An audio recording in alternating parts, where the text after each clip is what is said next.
Writing for Children. Here we are at lesson, I wrote it down, 22. Okay, listen, I didn't write it down. Lesson 22. Okay, so I was thinking of continuing, I am going to continue the stuff about the research for the book about my mom, but I'm going to go with a story today. And it's a story that, just a small story, and I actually didn't use it for the book, but I have used it a lot in my teaching.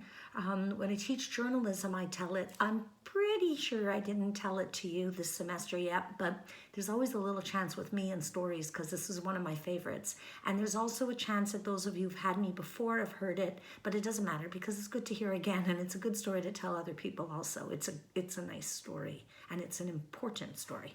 Okay. So once I met Malcolm Clark, and I told where we ended yesterday, the film guy. So then I went to work interviewing my mom, and I interviewed her weekdays, 5 days a week it was on sabbatical. I think I was already on, yeah, I took my first sabbatical from Marinopolis, and I went every weekday, 5 days, 5 mornings, and asked her questions. And one of my friends, who's also a writer for adults, had said to me, write down everything she says and don't be upset if she doesn't answer your questions. That was very good advice because, in fact, she often did not answer my questions. She often told me other stuff.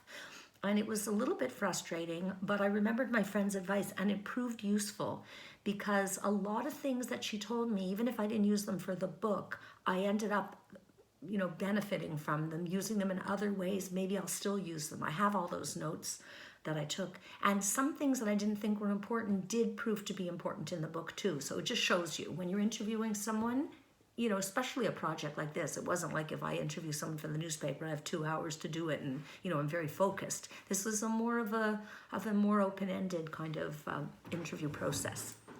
And she was very hard to interview, really hard. The hardest of anyone I've ever interviewed. And I've literally done, hundreds and hundreds, big hundreds of interviews during my career. And partly it was hard because I love her and she loved me. So how do you ask the really hard questions to someone that you care about? And how would she tell me honestly? Because she didn't want to, I suppose, burden me too much. So anyway, there's that at play too. So let me get to the story I want to tell you today. So one of the things we used was my grandfather, who had been a painter in Holland. When he moved to the United States, he wrote a book in Dutch about the war. And it was it was mostly sketches or drawings with a little bit of text, sort of almost like paragraphs. So one of the things that my mom and I did was we went over that book together. In fact, my mother always called what we were doing Dutch lessons. She never used the word Holocaust or war or anything sad. It was always like, what time are you coming over for Dutch lessons? We always made tea. It's funny because I'm drinking tea now. And I always first thing I did, I went to her house and I put the kettle on and made her, she liked this tea called Constant Comment. Maybe you like it too.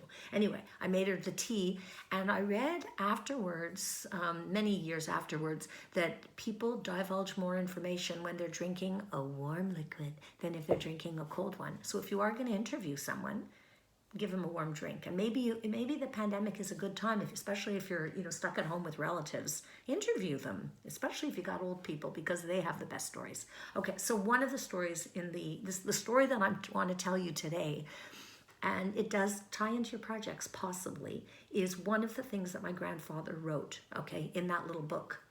So my grandfather, before they went to the concentration camp, when the Nazis first came to power in Holland, they invaded Holland. And so my grandfather had worked as a kind of a journalist, but a journalist who did drawings. And he was sent to prison in The Hague.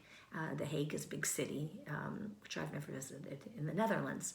And it was because he had drawn a critical drawing of Hitler. Hitler had an interest in painting. People knew this about him. And my grandfather did a drawing for the Dutch newspaper called the Telegraaf, that's the name of it, the Telegraph. It still exists today. And it was a drawing of Hitler on a ladder with a bucket of paint. And my grandfather said, the note underneath, or the caption was, he should have stayed a painter. It was sort of a joke that he was like a house painter, not even a real famous kind of painter. Anyway, Someone must have reported to the Nazis about that drawing, and my grandfather was sent to jail. Okay, we're coming to the story. In the jail, my grandfather was kept in solitary confinement. So he was a man in his 40s, and he was kind of famous in Holland. That's true, it's a small country, so it's not so hard to be famous. But anyway, he was famous because people knew him. He drew, he was like a man about town in Amsterdam. And again, so where he went, my mom remembers this too, that when she walked around, get the hair out of my face, I need a haircut like everybody, that when she would walk around with him as a little girl, people would say, oh, that's, his name was Joe Spear. There's Joe Spear. So my mother had a pride in that. Anyway, solitary confinement for a man like my grandfather was very difficult because he was kind of used to getting a lot of attention, and he was fairly young to be so well known for his work. And he had a wife who doted on him and 3 children that admired him, so on. Okay. So in solitary confinement, he was allowed to take a little walk. That was the only thing that he was allowed. He would walk, and sometimes with another prisoner.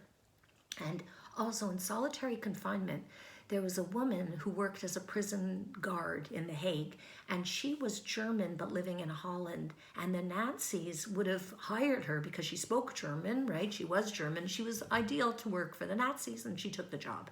Okay.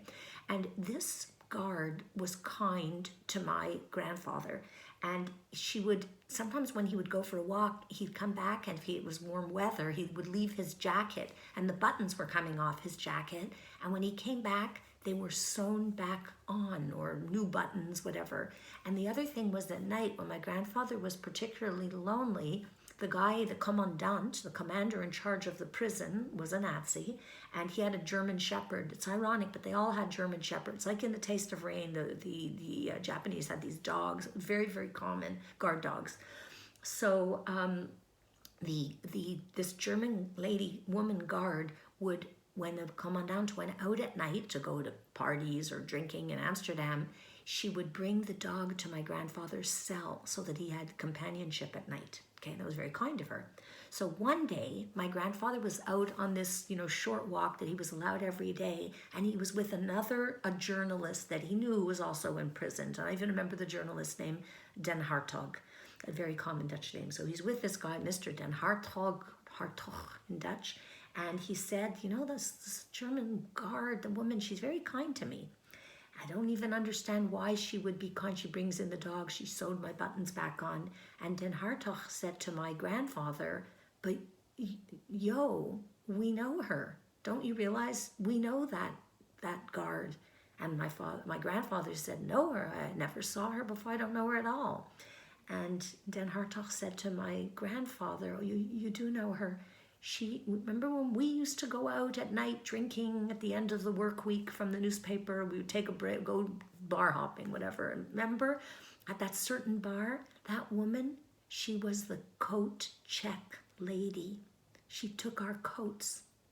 And my grandfather wrote that up as his little story, one of the vignettes that he used in his book. And he said he learned from that, always look the coat check lady in the eye, right?